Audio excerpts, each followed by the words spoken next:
the best. You the best. You the best.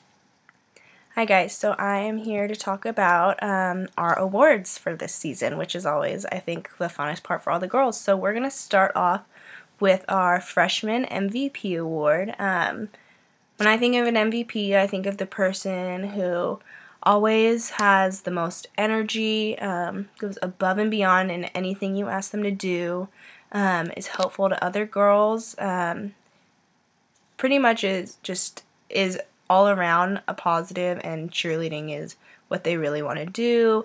They motivate others to be the best that they can be, and I think the MVP this year that the girls voted on definitely describes that.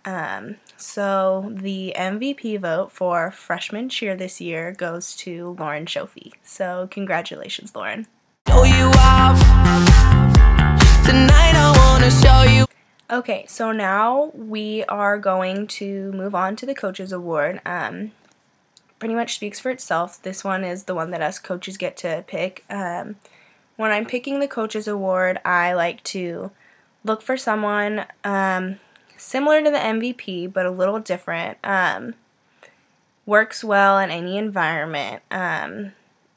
The person I chose for this, for freshmen, definitely anything I asked her to do, whether it be go in a freshman stunt group, go in a JV stunt group, even go in a varsity stunt group for our foothill routines that we did with varsity, did it, no hesitations, no eye rolls, nothing. Any position she was in any part of the routine, she just took it. She was always on time. She did everything to the best she could and really gave everything she had this season. So because of that, I have chosen Becky Bland for the Coaches Award this year. So congratulations, Becky.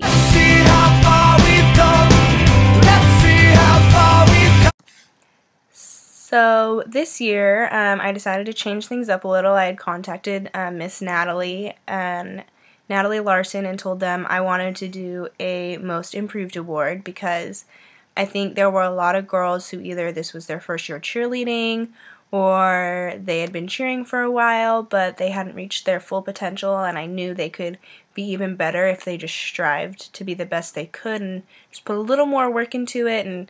And so there were two girls, one on freshman and one on JV, who definitely stood out to me this year.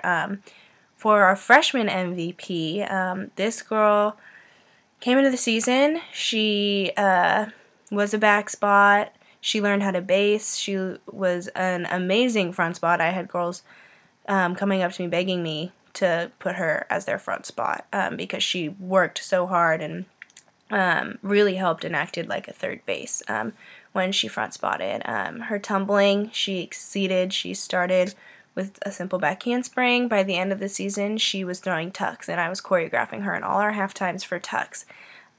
So because of that, I would like to congratulate Melody Felix for being this year's freshman MVP. Congratulations. You the best. You the best. You the best. Okay, so we are moving on to our JV MVP award, which, like I had said before, the girls voted on.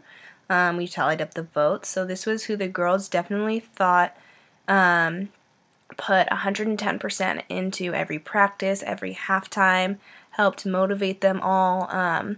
MVP, I kind of see not as best all around, but all around can kind of do it all. They don't hesitate to try new things, and they really just put forth their best effort and, like I said, motivate the other girls. So because of that, the girls have voted Courtney Merrigan for JV MVP. So congratulations, Courtney.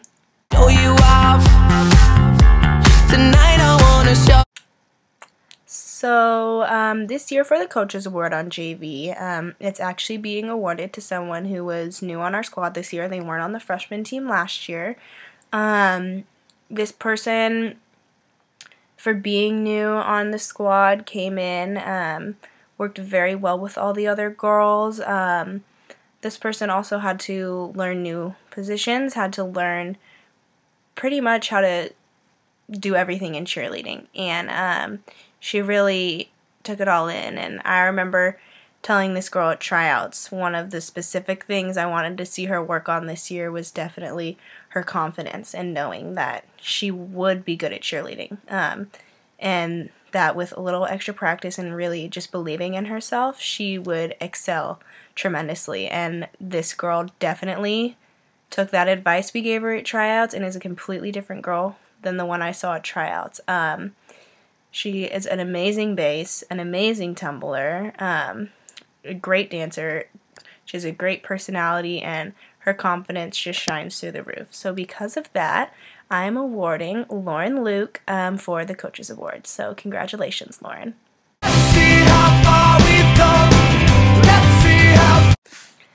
Okay, so now we have our Most Improved Award for JV, which this person really, I mean, same kind of as freshman, excelled in tumbling, is a tremendous bass, and really exceeded my expectations in the first month of this season. This person, bassing, has gotten kicked in the face, stepped on her head, knocked to the ground. She has prevailed through sprained wrists. She has bad back. Like, all of these issues have made her a better and stronger cheerleader, and throughout the whole season, never saw her complaining. I would be the one who would be like, you need to sit down. You're going to hurt yourself even more. We need you for this season. You're a very big part of this team, and if we have you hurt, that won't be good. We won't have you part of this team anymore, and it'll definitely change the dynamics. And she was always like, no, I'm good. I want to do it again, and got back up. Never any tears. She just shook everything off and got back up and did it again. So for that, I would like to award Taylor Luke for the Most Improved Award. Congratulations, Taylor. Nobody compares to you. Okay, so I decided to do our Captain's Award all together because, like I had said, freshman and JV ended up being one team, and the captains especially worked a lot together. We met monthly to go over routines. Over the summer, I had them each come up with parts to 3 different routines that we did this season. I put a lot of responsibility on them because as a captain, I think that's part of what they need to do. They are there to learn more about cheerleading and help improve the squad. And the 4 girls that were my captains this year for freshman and JV, I don't think I could have had any better. My freshman captains were not intimidated at all by the JV captains. If they did not like an idea that we all created and the JV captains did, they did not hesitate to say, disagree with that. And there was never any arguments, there were never any issues. I mean, these 4 worked really well together, and if I ever needed them to do something last minute, they worked very well. They divided up all the tasks I gave them evenly. They really exceeded my expectations this season because I gave them a huge packet at the beginning of the season over summer and pretty much said, do this and you will be good. You'll be good in my eyes. I mean, I had things in there like we had mandatory team bondings that they had to do. They were in charge of all the breakthrough signs. I know in the past we've had the whole team do them together. I had those 4 girls in charge of the breakthrough signs for the entire football season, which for those of you who have made them as a team before know it's hard for a group to do them. So for one person to do it, it was shocking for them. And I told them, if you want help, it's your responsibility to coordinate the girls and get some help for those signs. They were in charge of recognizing girls when they got new skills, really boosting team morale. There were many times throughout the season where I know we had hard practices and I was hard on the girls, and we had to sit down and have some talks that weren't fun for not only the girls but me as well, because I don't like being nasty with the girls, and the captains were always there to kind of remind them, if I didn't that practice, that they really are a great group of girls, and if they just focused and put everything they had into that practice and that halftime, that there was nothing they couldn't do. I mean, my captains, I would text them 10 o'clock at night, the night before game, and be like, I need this done. I need music changed. I need counts changed for this. I need formations changed for that. Or do you have your breakthrough sign for the game tomorrow? Last minute things, day of changes even. If we needed to have a practice before their halftime, I would text them at lunch, which lunch is at 12:30 and they get out at 3. So texting them at lunch saying you need to make sure every girl knows to meet right after school, we're having practice. So they would have to spend their lunchtime, their break, not eating and going around and finding girls and reminding them, like, we have practice today. So their captain responsibilities were not only at practice, and they were not only at games. Like I said, we met monthly. They gave up a lot of their free time and a lot of their spare time to help me out this season so that we could make their team as best as they possibly could. So I would just like to give a huge thank you to Victoria Lochnit, Lauren Shofi, Nicole Lupo, and Courtney Merrigan. Thank you guys. It has been tremendous working with you, and you are some of the best captains I could have ever asked for.